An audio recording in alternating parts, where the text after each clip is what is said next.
Need a mouse this new year? I've got you covered. I'm giving away the Steel Series Aerox 3 wireless gaming mouse, and you can learn how to enter it down in the video description below. So recently, I made the decision that I wanted to use the 7900 XTX I got to upgrade my travel rig, which also doubles as my wife's gaming computer when it's here in the house. However, if you watch my benchmarking video of that GPU, which should pop up somewhere around here, you would know that I got one with a bad vapor chamber. Although it wasn't extensive, I've already put in for a refund and exchange, and I've already repurchased the Sapphire Pulse, which should be coming here in the next week or so.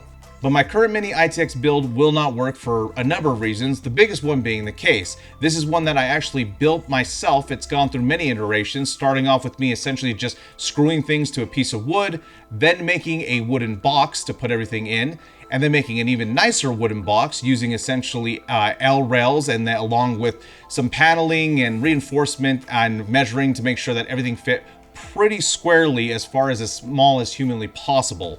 Now, wanting to make this build essentially out of parts that I already have means I had to make some very interesting choices. So let me tell you about this Frankenstein part list that I've got. Starting off with the motherboard, it's an A660 Mini ITX Strix with an i5-12400. The drive is a 980 Samsung 1TB NVMe. The cooler is an LH9, basically low profile with 2 sticks of 16GB DDR5, 6000 megahertz. The power supply is an absolutely raunchy 1300 watt Platinum Seasonic, which I actually pulled out of my system as I exchanged it for the new PCI Gen 5, which is currently running my RTX 4090 in my main rig. The GPU, at least for this test fit, is my reference model 7900 XTX. Again, this will be replaced by an add-in board partner Pulse card, which should be getting here in the next week or so. The case is the Meshlicious Mini ITX, which is an absolutely beautiful case. It's been around for about a year.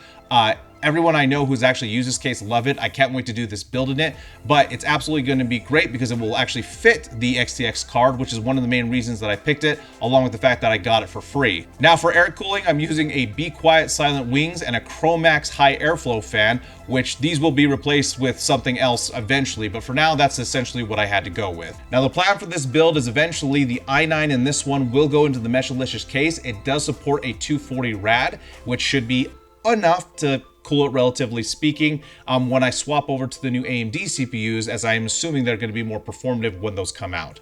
So anyway, guys, nothing left to do but put this baby together and see what it looks like when I come out the other end.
All right, guys, so it's the next day, if you can't tell. This build, I love it. Like, I'm going to be completely honest. Yes, I know there's some mismatching fans. It's not like aesthetically cohesive because most of the parts are black, especially in this case. I think it looks clean. That XTX reference model, man, I'm so sad I'm going to have to swap that out because I think it looks absolutely great as far as in this case design. Now, one thing the eagle-eyed of you may have caught is that even though there are cable management routing right down along the middle of the plate that separates the GPU and the motherboard, I didn't utilize those. And the reason for that is that would pull the cables directly in front of the only airflow coming into this case. And because I want as much air as possible getting the GPU, I decided to just kind of run the cables along the back of here. There's not really anything holding them in because there's no tie down points, but it ended up working out. And kudos to SSUPD for making such a fantastic Mini ITX case. This is one of my favorite cases I think I've ever built in. It's incredibly easy. Every single one of these side panels pops off just with the basically pressure like this. I don't think I showed that clearly in the video, but just like that, you're able to take off any of these panels and then they just snap back in. So yeah, it's honestly a fantastic case to build in. Now, I did fire up some games on my little travel monitor, and basically this is a 144 Hertz, a G-Sync little 15-inch panel that you can kind of take with you. And gaming performance was, as you'd expect, pretty good, but that i5 is bottlenecking this 7900 XTX fairly hard, which is what I expected. Eventually, my i9 will go in here with, again, a 240 AIO, but in terms of the temps on here, the CPU only hit about 69 degrees Celsius under full load, which was pretty cool.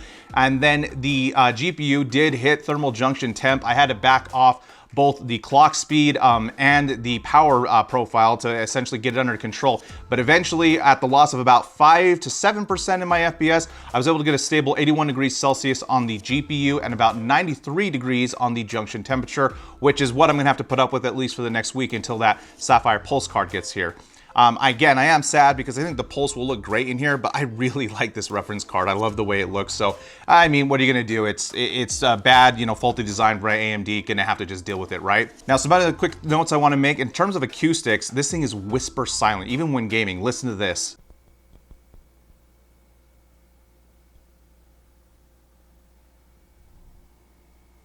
Yeah, if you picked up any audio, that wasn't this. That was my computer over here. Like, this thing is so quiet. I absolutely love this case design. The other thing is it did come included with an L-shaped HDMI. This is going to be important because where the HDMI actually plugs in on this thing is down right here. It kind of scoops under and then plugs up and in. And so if you have a regular HDMI or DisplayPort cable, it's not that it won't work, but you are going to have to do a pretty hard bend. And so if you buy this case, that's one thing I want to let you know. Unless you had it oriented, I don't know, in a different way, like on the back, which again, there's not really another way I would have this like sitting. You would need to basically buy that specific type of cable that has the L joint on it, so that way you aren't wrenching that cable if you're plugging it in. So there you have it, guys. This is my wife's new gaming computer slash my travel PC, kind of like spare PC.